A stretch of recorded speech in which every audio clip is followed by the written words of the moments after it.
Hello everybody, Professor Powers here.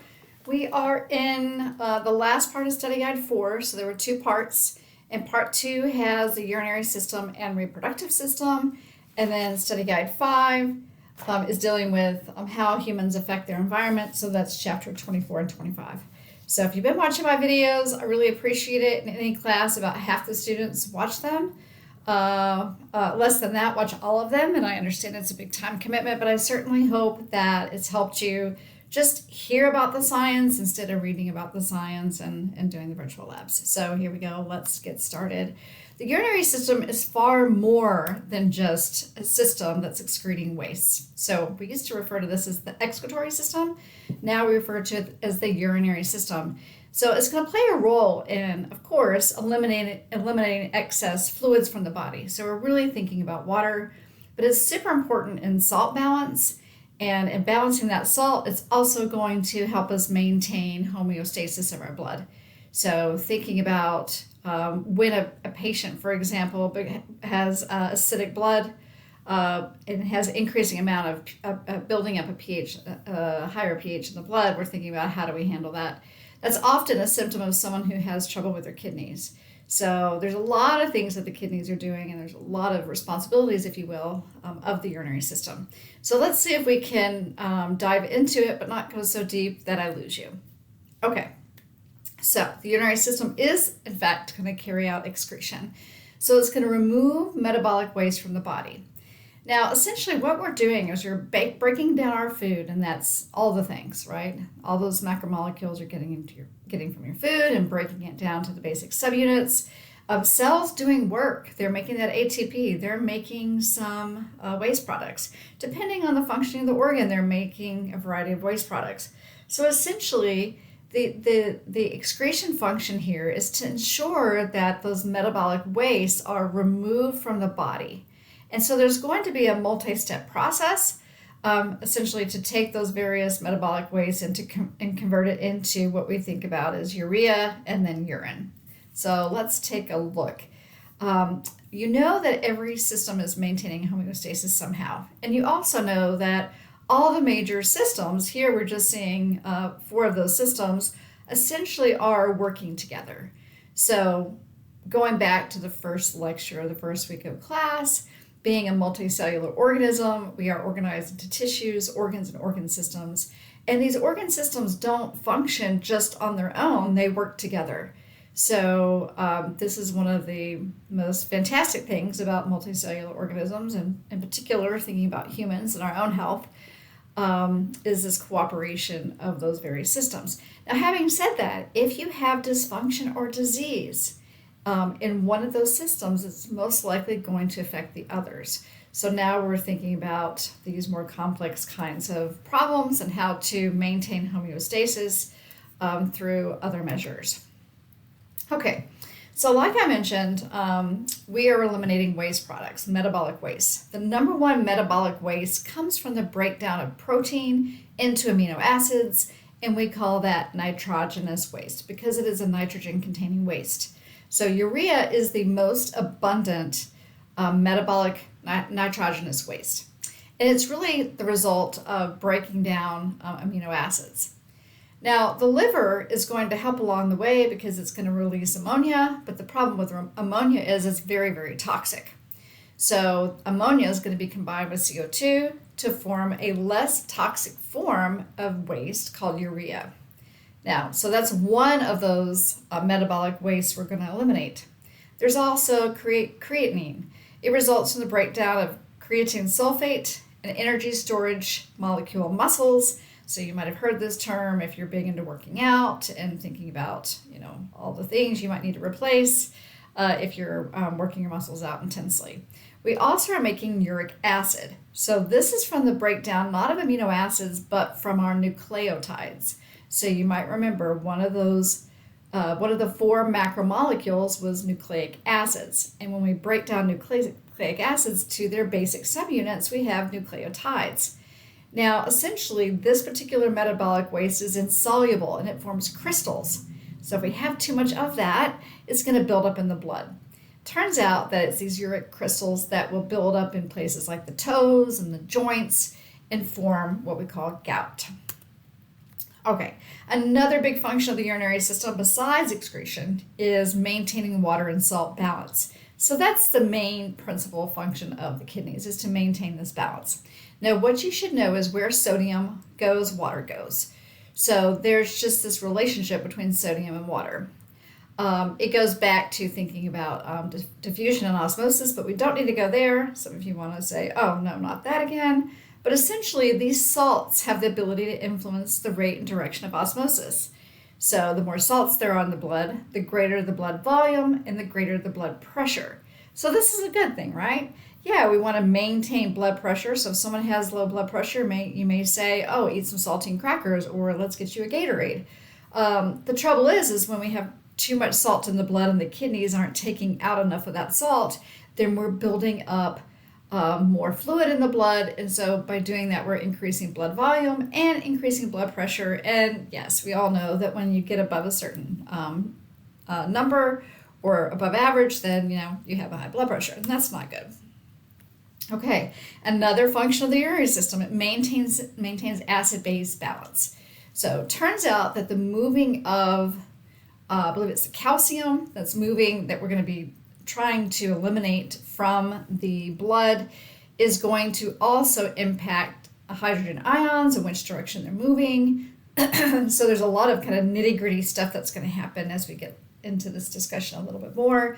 But essentially, the point being is that healthy blood is 7.4, and we maintain that balance by using not only those hydrogen ions, but reabsorbing carbonic acid is needed. So essentially, there's a way to kind of buffer going back and forth and ensure that we're maintaining that acid-base balance, which is really incredible. Now, urine itself has a pH of 6, and it's lower because, of course, of our diet, so we eat a lot of acidic foods. Okay, another function of the urinary system. The kidneys themselves, and the adrenal glands are going to make some hormones. So let's take a look. Renin is an enzyme made in the kidney that is going to lead to aldosterone secretion. Aldosterone is a hormone that's secreted by the adrenal glands.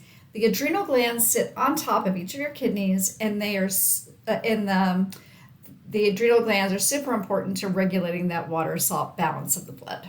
Okay, so we have the kidneys, we have the adrenal glands, and we also know, and this is pretty fantastic, that the kidney itself is going to make a hormone called erythropoietin, and essentially this hormone is going to stimulate the production of red blood cells. So who would have imagined that the kidneys would somehow be connected to the cardiovascular system?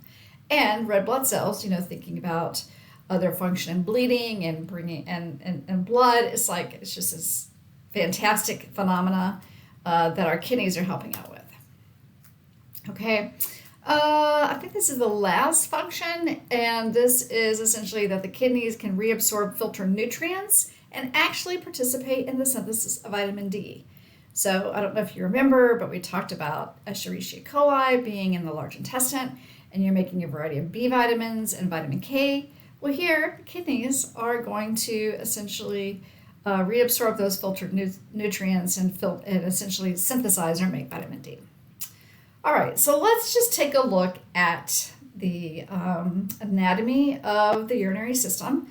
And I'd like to explain some things on this slide so that we're not reading through a whole bunch of text on the remaining slides. All right, so here we have a kidney bean-shaped structure. There's one on the right and the left side of the body, and these are your kidneys. Sitting on top of your kidney is each an adrenal gland. So we talked about it making aldosterone. It also makes some other hormones, but we want to just focus on aldosterone at this point. Then we see that the kidneys essentially are receiving their blood. So here is the descending aorta, and this is the left kidney. So we have a left renal artery and a right renal artery. And then, of course, where there's an artery, there is a companion, the vein. So we have the renal vein, left and right. Okay, so looking at the urinary system as a whole, the kidneys, we're going to drill down into their structures in just a minute. The kidneys are going to be filtering the blood. Any of the materials that's definitely destined to be eliminated from the body, that is going to collect in something called the collecting ducts, which you don't see here, but then it's going to travel down the ureter or ureter. And this is being governed by the smooth muscle. So essentially, you don't have to think about moving the fluid from your kidneys to your bladder. You just have to worry about your bladder when it gets full. But essentially, there's this peristalsis, or rhythmic contractions of the smooth muscle of the ureter, and it's going to carry the urine to the bladder. So you see there'll be an opening here for the left ureter, an opening here for the right ureter. There's one other hole or opening, and that's going to be the opening that goes to the urethra. So essentially, you have a couple of sphincters here that might sound familiar that's going to contain that urine in the bladder. And when that bladder fully expands because of the increase in urine, then there's going to be signals that's going through the parasympathetic nervous system that's telling you that your bladder is full. So if we drill down into the kidney itself, we have an area of the kidney called the renal cortex. This is this outside layer of the kidney. Okay, so this is your renal cortex. You're going to see in just a bit this middle part that has these sort of upside down triangles or upside down pyramids. This is the renal medulla. So these pyramids are going to have in them the actual functional unit of the kidney that's responsible for filtration, secretion, reabsorption. So we'll come back to that. Now again, we see here this would be the renal artery is branching, and of course taking blood all out to this renal medulla and renal cortex.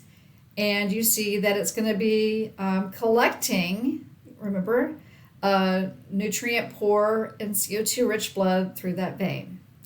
Here we see essentially what we're going to call the collecting duct. Well, actually the collecting ducts are up here, but you see the exit of the ureter. Okay, renal cortex.